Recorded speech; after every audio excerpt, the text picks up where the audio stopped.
tersebut didirikan bersama teman-temannya, yaitu Metrodorus dan Hermakos dan Polexenius. Ajaran Epicurus adalah ajaran yang berkaitan dengan etika, bahwa beliau menyatakan di dalam satu proposisinya, kebahagiaan hidup adalah kenikmatan, dan kenikmatan adalah satu-satunya yang baik yang menjadi awal tujuan hidup bahagia. Dalam kaitannya dengan pandangan hukum tentang negara dan hukum, Epicurus berpendapat bahwa Epicurus adalah peletak dasar ajaran individualisme. Ajarannya menyatakan, ia berpendapat bahwa kepentingan individu itu lebih diutamakan, maka diadakan negara.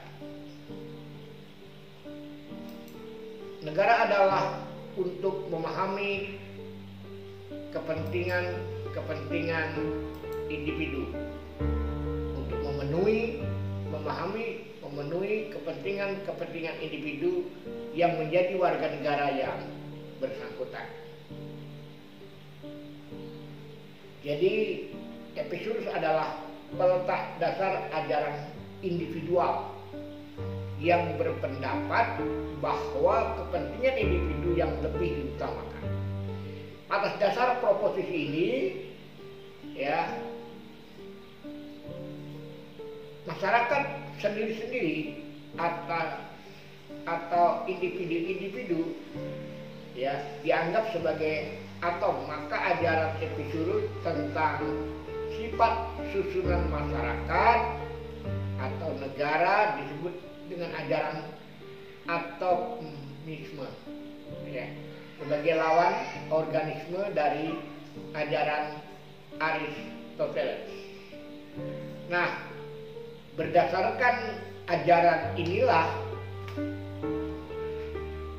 pandangan Epicurus mengandung benih-benih perjanjian masyarakat yang akan muncul kemudian sebagai dasar dari teori perjanjian masyarakat. Mengapa demikian?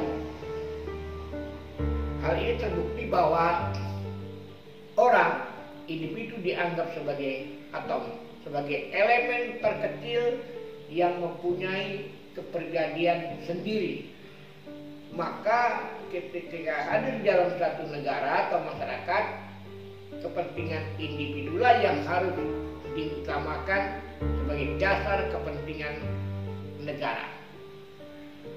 Nah, paham Epicurus inilah yang akan menjadi cikal bakal paham individualisme yang kemudian akan diambil konsep-konsepnya oleh negara-negara adidaya ketika itu, yang akhirnya mewujudkan dalam bentuk kolonialisme. Jadi inilah inti dari ajaran Epicurus dalam pandangannya tentang negara dan hukum. Dengan demikian, pandangan hukumnya adalah bahwa hukum adalah untuk memenuhi kepentingan individu yang menjadi warga negara yang bersangkutan.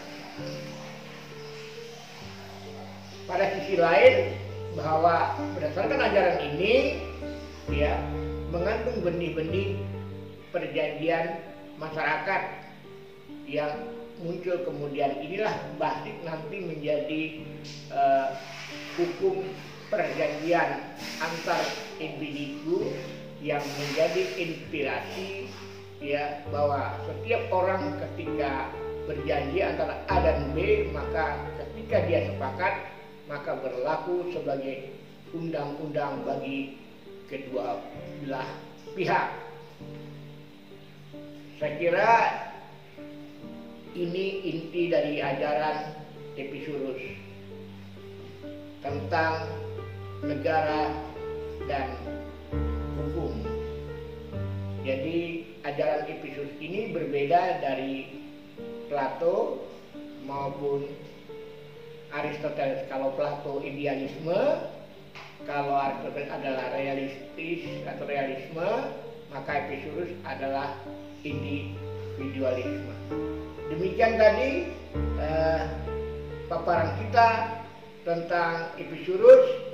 Kita bertemu lagi di bagian kelima dengan filosof yang lain yang memberikan pandangan tentang negara dan hukum. Jangan lupa untuk selalu mengikuti materi kuliah ilmu negara pada bagian berikutnya.